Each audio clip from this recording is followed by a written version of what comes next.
The 2025 NFL Draft features two prospects who will become all pros. Stay tuned to find out who we think that is.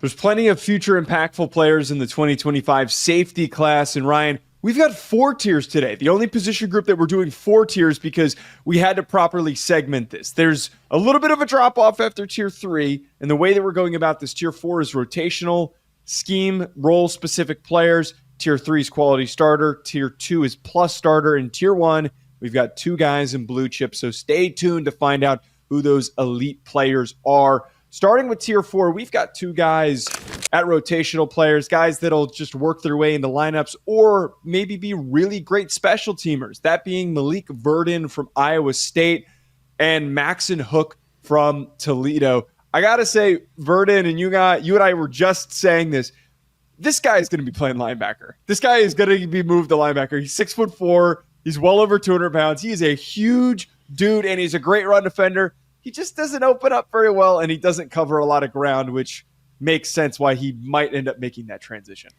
Yeah, I mean, if you watched him, obviously, they play a 4-2-5 system or actually a 3-3-5 system at Iowa State, and he's kind of that overhang rover type, right? So he's going to play in the slot a little bit. He's going to play in the box, but I like him, Joe. I mean, he's big, he's physical, and he's pretty explosive in short areas. Like, yes, you're not going to put him at single high free safety and ask him to play with a ton of range on the back end, but I do think from a short zone, physical, in the box type of safety that can also play special teams, I think he has that type of upside. If he ended up being a will linebacker, if you're able to pack on enough pounds, I would not be shocked. He's got some medical injury stuff in his background, but I do think he's a big physical safety that has a lot of upside. And I mean, similarly, different body type, but I think almost the same way about Maxon Hook. Now, Maxon Hook is smaller and he's got a little bit better range than what Verdon does. But yeah, Maxon Hook is going to make his impact in the run game, being physical, and playing special teams. And I know these aren't the flashy guys, or not the sexy guys, the names that we want to talk about in this class, but I think years from now, we're going to look back and be like, wow, those guys ended up just being very quality contributors for defense and special teams. Yeah, Verdon, I've got a 5th round grade. Hook, I have a 6th round grade. I think both fit that description of guys that just end up carving out roles as depth safeties as well as really good special teams players. Things get a little bit more interesting, though, than when we move on to Tier 3, Ryan, which are guys that are actually going to contribute. Very weird position group the way that this turns out. Tier 3 is quality starters, guys that if your team drafts them should start early on, should be used very deliberately to be productive, quality, impactful starters. First at number 8, we've got Billy Bowman from Oklahoma. Number 7, we have Lathan Ransom from Ohio State. Number 6, we've got Jonas Sanker from Virginia. I really liked watching Sanker. He was a guy who I watched him and I was like, wow, I was really pleasantly surprised by what he was able to do. Really just fluid, easy decision maker. I thought he showed some really nice coverage ability to stick with receivers. Overall, I think one of the more well-rounded safety prospects who tested extremely well at the NFL Combine. I mean, he's twitched up too, right? Like he ran fast in the 40, and you can see it on film when he gets to point A to point B in a very short amount of time. So I think Sanker is a very underrated player in this class. I think he'll probably end up going just borderline top 100, so I could see him being a day 2 selection potentially in this class. I'll say this, Joe, one of the more divisive players in this group, I would say, is probably Billy Bowman out of Oklahoma because he's a smaller safety. He's only about 5'9". He's 190-something pounds. Some people, like I think Dane Brugler had him very high in the beast. I think like safety 3. So some people have him super high. Some people are more in like that borderline day 2, day 3 range, like somewhere in that bubble. He is a very good athlete, smooth mover, really natural instincts, good ball skills. Like all those things are really nice. It's the missed tackles, though, that make me a little bit worried, man. Like, he's got that smaller frame. He doesn't have a big tackle radius, and he just misses some tackles in space. So, coverage versatility, coverage upside, I think there's a lot of there for Billy Bowman. The question is going to be his impact consistently in the run game and his ability to make tackles in open space.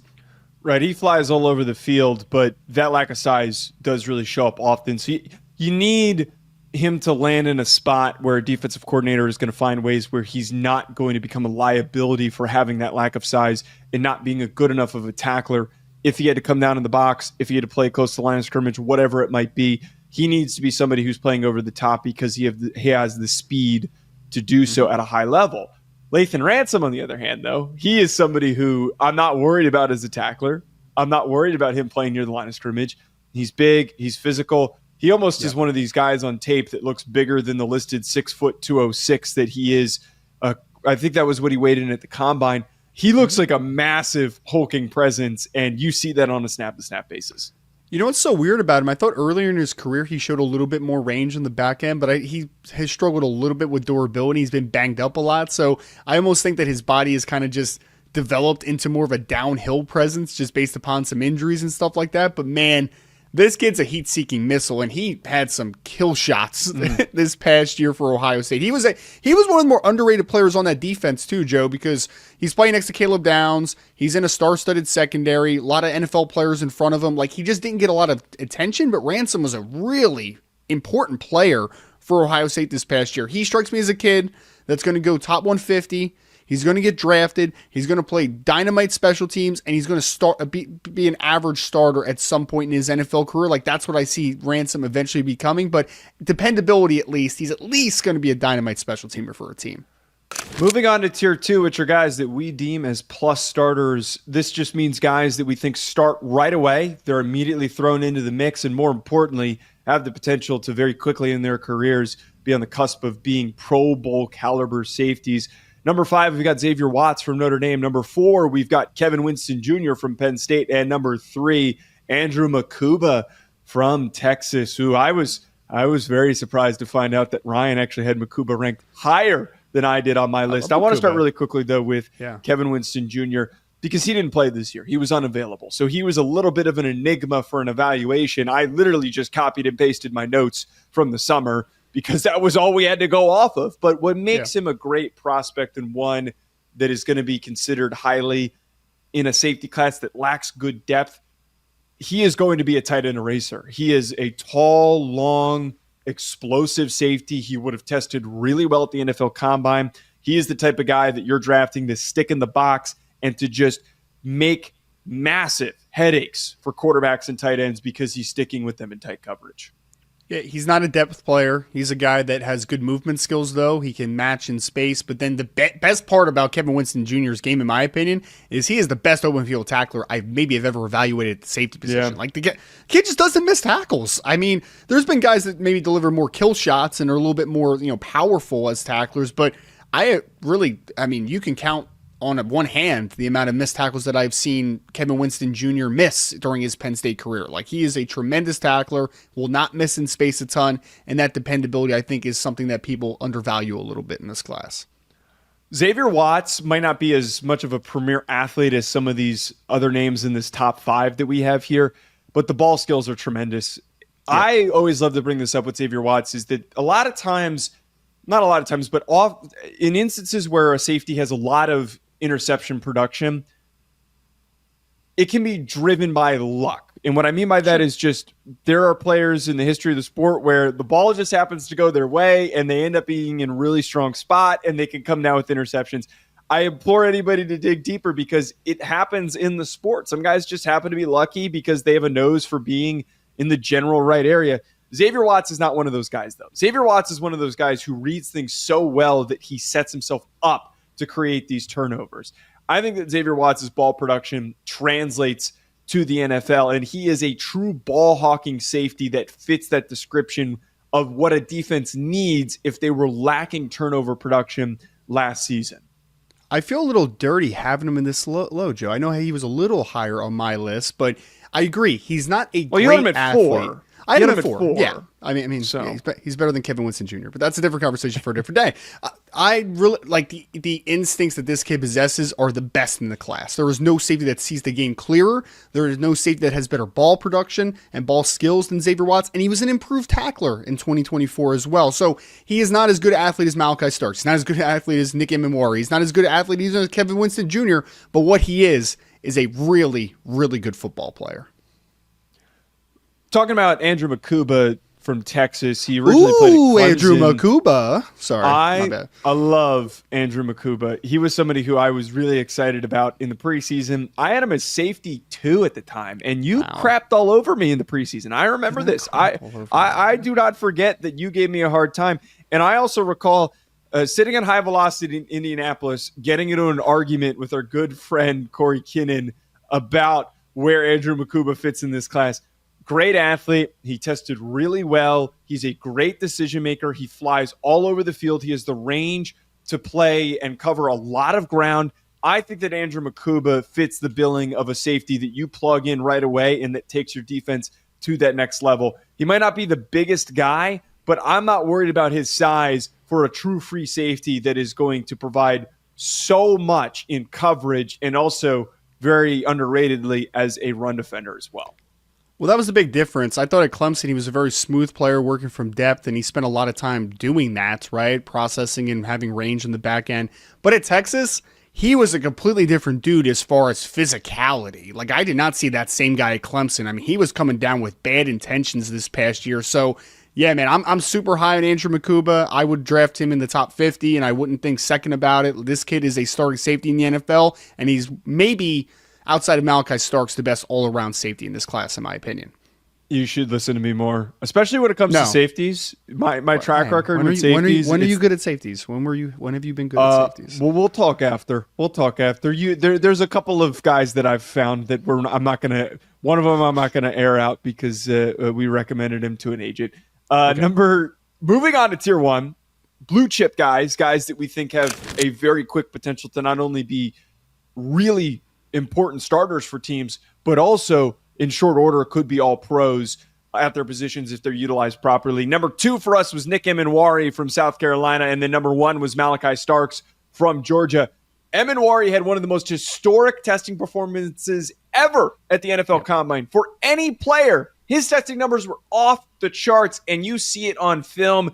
He is a massive safety that flies around as if he was 5'10" and 180 pounds. He can smack dudes by picking up speed in an instant. And I believe that Emmanwori on the right defense is going to be a massive problem for offenses to figure out how to handle. This is the Kyle Hamilton build of a player that can cover a lot of space and use his size to his advantage. If anybody puts in the comments section on this video that he's Obi Melifonwu, you are being blocked from this channel. This is not a... Yeah, I'm doing that. I'm blocking you because you didn't watch him. Because Obi Melifonwu was a great athlete who you saw on film didn't know what he was doing. In this situation, Emmanwori knows what he's doing.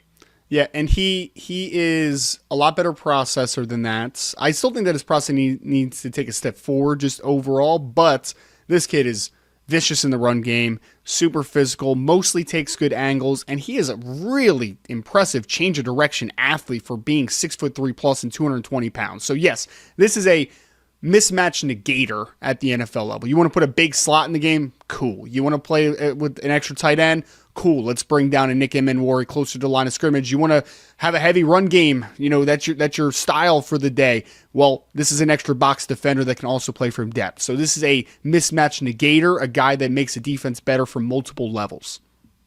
Malaki Starks, I think, has been overthought throughout this process and has been overly criticized. I think that Malaki Starks is one of the best coverage safeties that I've ever had the chance to evaluate. I mean, he opens up and fluidly moves so easily. He sticks with slot receivers. He's also got underrated length to play well against tight ends. This past year didn't play up to the expectations that we had for him in the preseason, but I still feel very strongly if there's one prospect that ends up just getting picked in the middle to the end of the first round, maybe even later than that, that by the end of the year, and I know I've said this for a couple of guys, but Starks fits into that bucket by the end of the season. We'll be saying, man, why is he in the defensive rookie of the year conversation and why wasn't he a top 15 pick? I think, to your point, I think he is the most overthought player in this class, and I don't even think it's particularly close, to be honest with you. There's been some other guys that have been overthought, like Will Johnson, but I really think that we are just not appreciating enough how talented of an athlete and a difference maker that Malaki Starks is. He can play from range, he can come down, he can play in the slot. He was used too much in the slot in 2024 by Georgia. Like, this is an impactful free safety type that can play in the middle of the field, can play too high. The range on the back end, the ball skills are tremendous. This is a future Pro Bowl player without question. Folks, let us know in the comments. How do you feel about our safety rankings? Hit that like button and subscribe. We'll talk to you later.